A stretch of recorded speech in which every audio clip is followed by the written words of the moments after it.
ഇന്നത്തെ നമ്മുടെ ചിന്താവിഷയം 1 കൊരിന്തോസ് അധ്യായം 14 ഇന്നത്തെ നമ്മുടെ ചിന്താവിഷയം.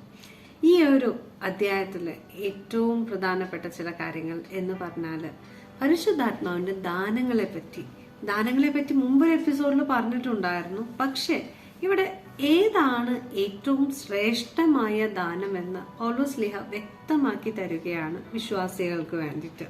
പക്ഷെ ഈ ഒരു അധ്യായം എഴുതിയിരിക്കുന്ന പശ്ചാത്തലം പൗലോസ്ലീഹ കൊരിന്തോസിലുള്ള വിശ്വാസികൾക്ക് അവർ ചോദിച്ച ചില ചോദ്യങ്ങളുടെ ഉത്തരമായിട്ടാണ് ഈ ഒരു അധ്യായം അല്ലെങ്കിൽ ഈ ഒരു ലേഖനം എഴുതിയിരിക്കുന്നതെന്ന് വ്യക്തമാണ്. കാരണം പൗലോസ്ലീഹയ്ക്ക് വന്നിരിക്കുന്ന ചോദ്യം ഇപ്രകാരമായിരിക്കണം. അതായത് ചില വിശ്വാസികൾക്ക് ഭാഷാവരം ലഭിച്ചിട്ടുണ്ടാകും, ചിലർക്ക് ഒരു പക്ഷേ പ്രവചനപരമായിരിക്കും ലഭിച്ചിട്ടുണ്ടാകുക.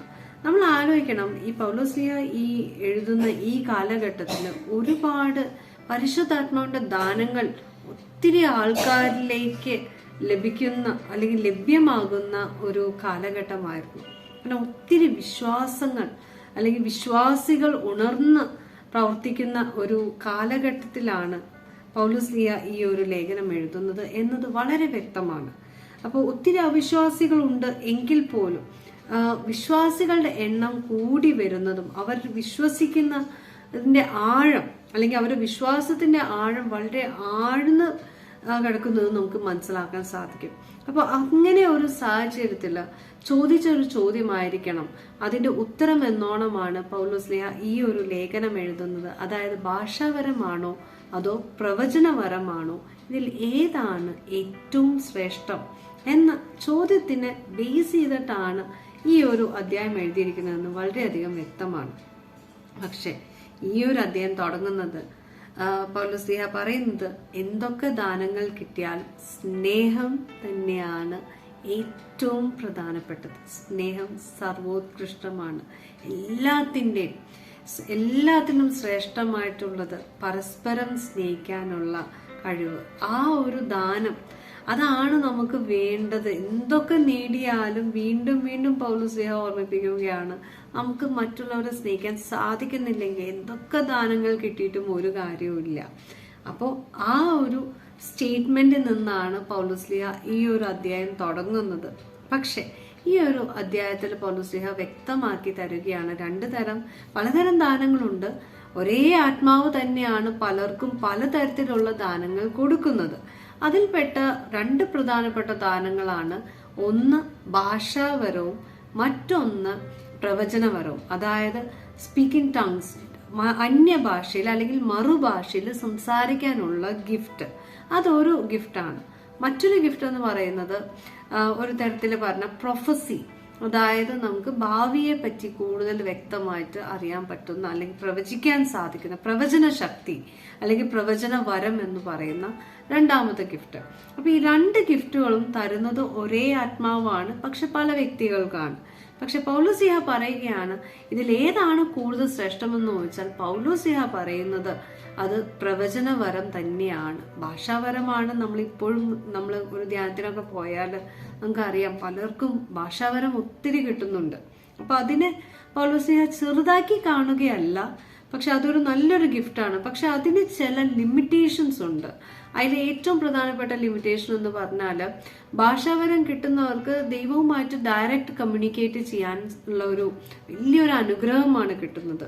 പക്ഷെ അവർ സംസാരിക്കുന്ന ഭാഷ അവർക്കും ദൈവത്തിനും മാത്രമേ അറിയിക്കുള്ളൂ. അവിടെ ഒരു കമ്മ്യൂണിക്കേഷൻ നടക്കുന്നുണ്ട്, പക്ഷെ ആ ഒരു കമ്മ്യൂണിക്കേഷൻ ആ വ്യക്തിക്കും ദൈവത്തിനും മാത്രം. ആ പറയുന്ന ഭാഷ പോലും വേറൊരാൾക്കും മനസ്സിലാവുകയില്ല, ദൈവത്തിന് മാത്രമാണ് ആ ഭാഷ മനസ്സിലാവുന്നത്. അപ്പൊ അവിടെ പൗലോസ്ലീഹ കുറച്ചും കൂടി ശരിക്കും പറഞ്ഞാല് പൗലോസ്ലീഹന്റെ ഒരു ക്വാളിറ്റി, നമുക്ക് ഒരു സ്വഭാവ ഗുണം നമുക്ക് മനസ്സിലാവുന്ന ഒരു അധ്യായം കൂടിയാണത്. കാരണം പൗലോസ്ലീഹ എത്തരത്തിലുള്ള ഒരു വ്യക്തിയാണ് എന്ന് നമുക്ക് മനസ്സിലാകും. പക്ഷെ ഈ ഒരു അധ്യായത്തിൽ കുറച്ചും കൂടി നമുക്ക് ഹൃദയത്തിൽ തട്ടി മനസ്സിലാകുന്ന ഒരു വ്യക്തിത്വമാണ് പൗലോസ്ലീഹയുടെ. കാരണം ഇത് പറയാൻ കാരണം എന്താണെന്ന് വെച്ചാൽ ദാനങ്ങളൊക്കെ ലഭിക്കുമെങ്കിലും പൗലോസ്ലീഹ പറയുന്നത് നമുക്ക് കിട്ടുന്ന ദാനങ്ങളൊക്കെ നമ്മളിലേക്ക് ഒതുങ്ങാനുള്ളതല്ല. അതായത് ദാനങ്ങളൊക്കെ നമുക്ക് കിട്ടുന്ന അനുഗ്രഹങ്ങളാണ്, ബ്ലെസ്സിങ്സ് ആണ്. പക്ഷെ ആ ബ്ലെസ്സിങ്സ് ഒരിക്കലും നമ്മളുടെ ആവശ്യങ്ങൾക്ക് മാത്രം യൂസ് ചെയ്യാനുള്ളതാകരുത്. നമ്മളത് സമൂഹത്തിന് വേണ്ടി, സഭയ്ക്ക് വേണ്ടി യൂസ് ചെയ്യാൻ വേണ്ടി അത് അങ്ങനെ ഒരു റെസ്പോൺസിബിലിറ്റി നമുക്ക് ഉണ്ടായിരിക്കണം. അപ്പോൾ ഒരിക്കലും നമുക്ക് കിട്ടുന്ന അനുഗ്രഹങ്ങൾ, ബ്ലെസ്സിങ്സ്, ഇത് എനിക്ക് കിട്ടിയ ബ്ലെസ്സിങ് ആണ് എന്ന് വെച്ച് സ്വന്തം ആവശ്യത്തിന് വേണ്ടി മാത്രമാകരുത് യൂസ് ചെയ്യേണ്ടത്. അത് സമൂഹത്തിന് വേണ്ടിയുള്ളതാണ്. അത് മറ്റുള്ളവർക്കും അതേപോലെ സഭയ്ക്കും വിശ്വാസത്തിനും വേണ്ടിയിട്ടുള്ളതാണ്. അതിനു വേണ്ടിയിട്ടാണ് നമ്മൾ ഓരോ അനുഗ്രഹങ്ങളും യൂസ് ചെയ്യേണ്ടത് എന്ന് പൗലോസ്ലീഹ പറഞ്ഞു തരുന്ന ഒരു വലിയ ഒരു തത്വം തന്നെയാണത്. കാരണം നമ്മുടെ ജീവിതത്തിൽ എന്തൊക്കെ ബ്ലെസ്സിങ്സ് കിട്ടുമ്പോഴും അത് എനിക്ക് വേണ്ടി മാത്രമെന്ന് ഒരിക്കലും ചിന്തിക്കരുത്. അങ്ങനെ നിസ്വാർത്ഥമായിട്ട് ദൈവത്തെ സ്നേഹിക്കാൻ നമുക്ക് സാധിക്കണം. നിസ്വാർത്ഥമായ സ്നേഹം, ഒരു അസൂയയില്ലാതെ, ഇത് എന്റേതെന്ന് മാത്രം ആ ഒരു പൊസസീവ്നെസ് ഇല്ലാതെ നമുക്ക് ദൈവത്തെ സ്നേഹിക്കാൻ സാധിക്കണം. അങ്ങനെ സ്നേഹിച്ചിട്ടുള്ള ഒരു വ്യക്തിയാണ് പൗലോസ്ലീഹ എന്ന് ഈ ഒരു അധ്യായം വായിക്കുമ്പോൾ മനസ്സിലാകും. അപ്പൊ അതാണ് എന്നെ ഏറ്റവും കൂടുതൽ എന്നെ ഹൃദയത്തിൽ സ്പർശിച്ച ഒരു കാര്യം. അതായത് നമുക്ക് ദൈവത്തിന്റെ ഒത്തിരി അനുഗ്രഹങ്ങൾ നമുക്ക് കിട്ടുന്നുണ്ടോ, അത് എന്നിലേക്ക് മാത്രമല്ല, എനിക്ക് എത്രമാത്രം സമൂഹത്തിന് വേണ്ടി അത് കോൺട്രിബ്യൂട്ട് ചെയ്യാൻ പറ്റും, ആ ഒരു റെസ്പോൺസിബിലിറ്റി നമുക്ക് ഉണ്ടായിരിക്കണം. അതൊരു റെസ്പോൺസിബിലിറ്റി, ഒരു കടമയാണ് നമ്മളുടെ ഓരോരുത്തരുടെയും. അപ്പൊ അതാണ് പൗലോസ്ലീഹ ഈ ഒരു അധ്യായത്തിലൂടെ നമുക്ക് പഠിപ്പിച്ചു തരുന്ന ഏറ്റവും വലിയൊരു പാഠം. അപ്പൊ പൗലോസ്ലീഹ പറയുകയാണ്, ഭാഷാവരത്തിന് ചില ലിമിറ്റേഷൻസ് ഉണ്ട്. കാരണം അതൊരു വലിയ അനുഗ്രഹമാണെങ്കിൽ പോലും അത് എനിക്കും ദൈവത്തിനും മാത്രം കമ്മ്യൂണിക്കേറ്റ് ചെയ്യാനാണ്. അതുകൊണ്ട് മറ്റൊരാൾക്ക് ഉപകാരം ഉണ്ടാവുന്നില്ല. കാരണം ഈ ഭാഷാവരത്തിൽ സംസാരിക്കുന്ന വ്യക്തി മറുഭാഷയിലാണ് സംസാരിക്കുന്നത്. അത് ദൈവത്തിനോട് മാത്രമേ സംസാരിക്കാൻ പറ്റുകയുള്ളൂ. രണ്ടാമത്തെ കാര്യം, ഈ പറയുന്ന വ്യക്തി അത് അൺകോൺഷ്യസ് മൈൻഡിലാണ് സംസാരിക്കുന്നത്. അതായത് ഒരു ആത്മാവിനോടാണ് സംസാരിക്കുന്നത്. അപ്പൊ അത് മനസ്സുകൊണ്ടല്ല സംസാരിക്കുന്നത്. അതുകൊണ്ട് കോൺഷ്യസ് മൈൻഡിൽ ആ വ്യക്തിക്ക് എന്താണ് ദൈവത്തോട് സംസാരിച്ചതെന്ന് അറിയണമെന്ന് യാതൊരു നിർബന്ധമില്ല. ആ ഒരു സംസാരിക്കുന്ന ഭാഷ ചുറ്റുമുള്ള ആൾക്കാർക്ക് മനസ്സിലാകുകയില്ല. അപ്പോൾ ഇവിടെ പൗലോസ്ലീഹ ചോദിക്കുകയാണ്, അപ്പൊ അത്തരം ഒരു അനുഗ്രഹം നല്ലതാണ്, പക്ഷെ അത് മറ്റുള്ളവർക്ക് ഉപകരിക്കുന്നില്ലെങ്കിൽ പിന്നെ ആ ഒരു അനുഗ്രഹത്തെക്കാൾ കൂടുതൽ ശ്രേഷ്ഠമായിട്ടുള്ളത് രണ്ടാമത്തേതാണ്, അതായത് പ്രവചനപരമാണ്. അപ്പൊ അതിനുള്ള ഗുണം എന്താ വെച്ചാൽ, ദൈവം നമുക്കൊരു മെസ്സേജ് നമുക്ക് തരുമ്പോൾ ആ മെസ്സേജ് നമുക്ക് ഡിസേൺ ചെയ്ത്, നമുക്ക് വ്യാഖ്യാനിച്ച് അത് സമൂഹത്തിനും അതേപോലെ തന്നെ നമ്മുടെ സഭയ്ക്കും അത് യൂസ്ഫുൾ ആവുന്ന രീതിയിൽ നമുക്കത് ആ ഒരു മെസ്സേജിനെ കൺവേ ചെയ്യാൻ സാധിക്കും, കമ്മ്യൂണിക്കേറ്റ് ചെയ്യാൻ സാധിക്കും. അപ്പൊ രണ്ട് ദാനത്തിലും കമ്മ്യൂണിക്കേഷൻ നടക്കുന്നുണ്ട്. പക്ഷെ കമ്മ്യൂണിക്കേഷൻ നടക്കുന്ന രീതി രണ്ട് തലത്തിലാണ്. ഭാഷാവരത്തില് അത് ഡയറക്റ്റ് ആണ്, പക്ഷെ അത് 1 to 1 ആണ് നടക്കുന്നത്. അപ്പൊ അതുകൊണ്ട് ആർക്കും ഒരു ഉപകാരം ഉണ്ടാകുന്നില്ല. അത് ആ കമ്മ്യൂണിക്കേഷൻ അവിടെ കൊണ്ട് അവസാനിക്കുകയാണ്. പക്ഷേ പ്രവചനപരത്തിൽ അങ്ങനെയല്ല. അവിടെ കമ്മ്യൂണിക്കേഷൻ നടക്കുന്നുണ്ട് വിത്ത് എവ്രി വൺ. അതായത് അത് വ്യാഖ്യാനിച്ച് ആർക്കാണോ ആ മെസ്സേജ് ഉള്ളത് അവർക്ക് വ്യാഖ്യാനിച്ച് കൊടുക്കാനും സാധിക്കും.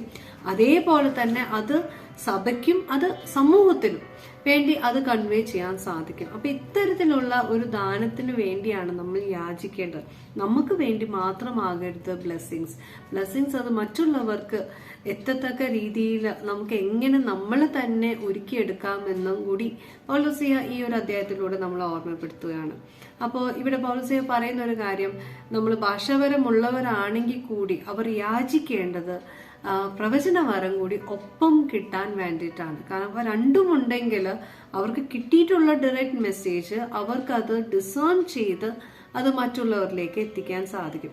സെക്കൻഡ് തിങ്, പ്രവചനപരത്തിലുള്ള മറ്റൊരു ഗുണം, അതൊരു വെളിപാടാണ്, അതൊരു റെവലേഷൻ ആണ്. അപ്പൊ നമുക്ക് ഇപ്പൊ മറ്റുള്ളവരിലേക്ക് അത് വരുമ്പോൾ, പ്രത്യേകിച്ച് ചിലർക്ക് മാനസാന്തരപ്പെടുവാനും അതേപോലെ അനുതപിക്കാനും ഒക്കെയുള്ള ഒരു അവസരം കൂടിയാണത്. ഇപ്പൊ ചിലർ ചെയ്ത് മനസ്സിൽ ഒരുപാട് ഹൃദയഭാരം കൊണ്ട് നടക്കുന്നവരുണ്ടാവും.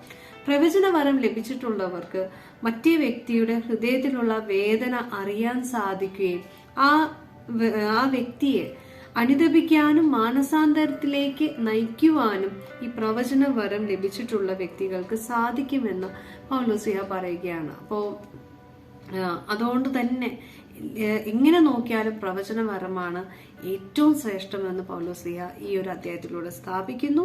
രണ്ടാമത്തെ കാര്യം, നമുക്ക് കിട്ടുന്ന ബ്ലെസ്സിങ്സ് നമ്മിലേക്ക് മാത്രമുള്ളതല്ല, അത് മറ്റുള്ളവരിലേക്ക് എത്തിക്കാനുള്ളതാണ്. അതുകൊണ്ട് തന്നെ നമ്മൾ ദൈവത്തെ സ്നേഹിക്കേണ്ടത് വളരെ നിസ്വാർത്ഥമായ ഒരു സ്നേഹമായിരിക്കണം നമുക്ക് ദൈവത്തോട് ഉണ്ടായിരിക്കേണ്ടത്. നമ്മളുടെ ദൈവം സമാധാനത്തിന്റെ ദൈവമാണ്, അല്ലാണ്ട് അശാന്തിയുടെ ദൈവമല്ല. അപ്പോൾ നമ്മുടെ ദൈവം സമാധാനത്തിന്റെ ദൈവമാണ്. ആ സ്നേഹവും സ്വാർത്ഥമായ സ്നേഹമായിരിക്കണം. നമ്മൾ ദൈവത്തെ സ്നേഹിക്കേണ്ടത് ഒന്നും ഇങ്ങോട്ട് നേടാൻ വേണ്ടി ആകരുത്. നമ്മളെല്ലാം ദൈവത്തിലേക്ക് തിരിച്ചു കൊടുക്കുവാനും സമൂഹത്തിന് വേണ്ടി മറ്റുള്ളവർക്ക് ഉപകാരപ്രദമാകുന്ന രീതിയിൽ നമ്മൾക്ക് കിട്ടുന്ന ബ്ലെസ്സിങ്സ് അത് യൂസ് ചെയ്യാൻ സാധിക്കണം. എൻ്റെ നേട്ടത്തിന് വേണ്ടി മാത്രമാകരുത്, അത് മറ്റുള്ളവർക്കും കൂടി വേണ്ടിയായിരിക്കണം. അതൊരു കടമയാണ്, അതൊരു റെസ്പോൺസിബിലിറ്റി ആണ് ഓരോ വിശ്വാസിയുടെയും എന്ന് പൗലോസ്ലീഹ ഓർമ്മിപ്പിക്കുകയാണ്. ഇനി മറ്റൊരു എപ്പിസോഡുമായി നമുക്ക് വീണ്ടും കാണാം.